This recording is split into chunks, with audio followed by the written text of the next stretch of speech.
शासन त्यांच्या हिश्श्याचे 99 कोटी रुपये रक्कम किती दिवसात भरणार आहे? शेतकऱ्यांना प्रत्यक्षात किती दिवसात पीक विमा मिळणार आहे?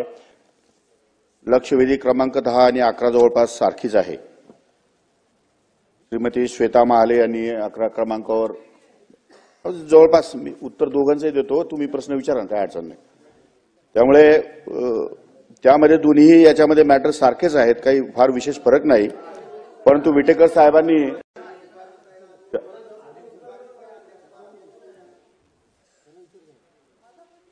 ठीक आहे दोन्ही प्रश्नाची उत्तर एकत्र देतो मी, पण तुम्हाला वाईट वाटलं तर तुम्ही परत दुसरा प्रश्न विचारा, मी उत्तर देतो। महोदय, ही लक्षवेधी मदत व पुनर्वसन विभाग तसेच कृषी या 2 विभागाशी संबंधित आहे। प्रधानमंत्री पीक विमा योजना ही केंद्र शासनाची योजना असून केंद्र शासनाच्या मार्गदर्शक सूचनानुसार राज्यात खरीप हंगाम 2016 पासून राबविण्यात येत आहे। सन 2023-24 पासून सर्वसमावेशक पीक विमा योजना राबवण्याचा निर्णय राज्य शासनाने घेतला असून शेतकऱ्यांना प्रति अर्ज केवळ 1 रुपया भरून योजनेत सहभागी होता येते। प्रधानमंत्री पीक विमा योजनेअंतर्गत खरीप 2024 मध्ये परभणी जिल्ह्यात या योजनेची अंमलबजावणी आयसीआयसीआय लोंबार्ड जनरल इन्शुरन्स कंपनीमार्फत करण्यात येत आहे। खरीप 2024 मध्ये परभणी जिल्ह्यात 7,63,062 विमा अर्जाद्वारे शेतकऱ्यांनी प्रधानमंत्री पीक विमा योजनेमध्ये सहभाग घेऊन 5,23,858 हेक्टर क्षेत्र विमा संरक्षित या ठिकाणी केलेले आहे। खरीप 2024 मध्ये पर्जन्यमानातील असाधारण तफावत तसेच नैसर्गिक आपत्ती, पूर परिस्थिती ज्यामुळे एकूण पीक पेरणी क्षेत्राच्या 25% जास्त क्षेत्र बाधित झाल्याने सर्व 52 अधिसूचित महसूल मंडळातील शेतकऱ्यांना मध्य हंगाम प्रतिकूल परिस्थिती अंतर्गत 25% अग्रिम रक्कम नुकसान भरपाई देण्याकरता दिनांक 30/9/2024 रोजी जिल्हाधिकारी परभणी यांनी अधिसूचना निर्गमित केली आहे।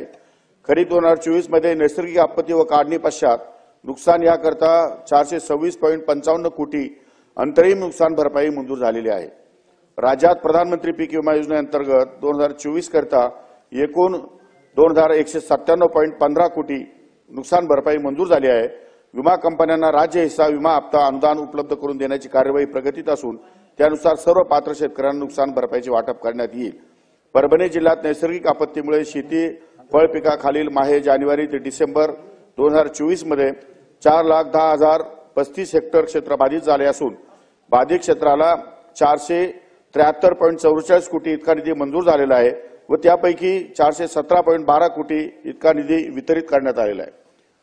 अध्यक्ष महोदय, परभणी जिल्ह्यामध्ये एकूण 56.32 कोटी इतका निधी प्रलंबित आहे आणि मराठवाडा विभागासाठी हीच रक्कम 3,067.52 कोटी मंजूर असून 2,458.62 कोटी वितरित केलेला आहे। अद्याप रुपये 608 कोटी इतका निधी वितरित करण्याचे प्रलंबित आहेत। शासनाने आतापर्यंत 2728 कोटी मदत नैसर्गिक आपत्तीमुळे बाधित झालेल्या शेतकऱ्यांना वितरित केलेली आहे। शासनाच्या 100 दिवसाच्या कृती आराखड्यामध्ये सर्व प्रलंबित मदतीचा निधी वितरित करण्याची कारवाई करण्यात येत आहे। लवकरात लवकर शेतकऱ्यांना त्याचे पैसे त्यांच्या खात्यावर उपलब्ध होईल। अध्यक्ष, हे खरीपाचे पैसे आहेत। ऑगस्ट महिन्यामध्ये पैसे भेटले होते। हे शासनाचं पाप आहे। शासनानं स्वतःचा हिस्सा भरला नसल्यामुळे आज शेतकऱ्याला तुमच्या तोंडाकडे बघावं लागते। ज्यावेळेस तुम्ही रोड बांधता, एखादा बोगदा मुंबईमध्ये बांधता तर 50,000 कोटी रुपये दिले जाते आणि शेतकऱ्याच्या हक्काचे पैसे शेतकरी रोज बोलतोय, आम्ही रोज तिथं आंदोलन करतोय आणि आपण आज नुसतं आकडेवारी ह्या सगळ्या सभागृहात वाचून दाखवता। माझा स्पेसिफिक प्रश्न आहे अध्यक्ष महाराज, ही 58 कोटी जे माझ्या मतदारसंघातले माझ्या जिल्ह्याचे पेंडिंग आहे, जे आमच्या अधिकाराचे आहेत, जे आमच्या हक्काचे आहेत, ते हक्काचे पैसे तुम्ही रोखू का शकता आणि कसं शकता? ज्यावेळेस की यामध्ये नियमामध्ये आहे की 1 महिन्याच्या आत शासनानं आपलं प्रीमियमचे पैसे केंद्र शासनाकडे वर्ग करावे, अशा प्रकारचा नियम असताना सुद्धा हे नियम डावलून शेतकऱ्यावर अन्याय करण्याचा अधिकार या शासनानं कुणी दिलेला आहे?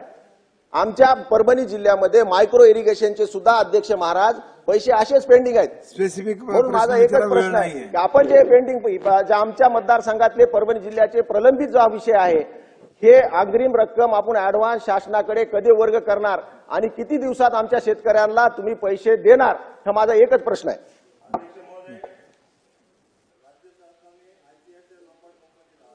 हप्त्यापोटी नाही, 1 मिनिट, सिमिलर आहे, सिमिलर उत्तर घे नाही, प्रश्न माझा आहे ना।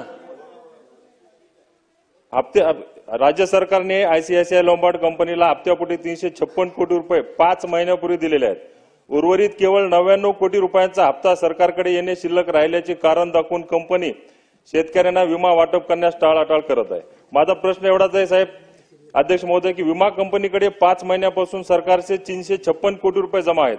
त्याचे व्याजही कंपनीला मिळत आहे. मग कंपनीने सरकारच्या 99 कोटी रुपयाचे निमित्त करून शेतकऱ्यास वेठीस धरण्याचा हा प्रकार आहे का?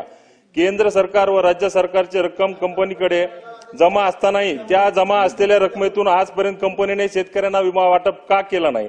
कंपनीने त्यांचे वाटप केव्हापासून सुरू करणार? तसेच सरकार उर्वरित 99 कोटी रुपयांचा हप्त्यापोटी शेतकऱ्यांना विटीस धरण्या आयसीआयसीआय कंपनीला काळ्या यादीत टाकण्यास शासन कोणती कारवाई करणार याचं उत्तर मला या ठिकाणी अपेक्षित आहे. अध्यक्ष मंत्री महोदय उत्तर द्या. दोन्ही उत्तर द्या. दोन्ही अध्यक्ष महोदय की यामध्ये 110% जास्त दायित्व 1927 कोटी रुपये दायित्व 2024-25 अर्थसंकल्पाच्या तरतूद वितरित केले आहे. आता सदर हप्ता रक्कम वित्त विभागाकडून बीडीएस वर उपलब्ध करून घेण्यात येत आहे. साधारण हे अधिवेशन बजेट अधिवेशन असल्यामुळे वित्त विभागाकडनं फाईल अजून क्लिअर झाली नाही, पण एक 4-8 दिवसामध्ये मार्च एंडच्या आतमध्ये हे सगळे पैसे त्यांच्या खात्यावर वर्गवतील. अध्यक्ष महोदय 31 मार्चच्या आतमध्ये सगळे पैसे बीडीएस वर उपलब्ध होतील. ते बोलतात ना 30 मार्चच्या आतमध्ये सगळे पैसे देतात म्हणून सांगतात ना. त्यांच्या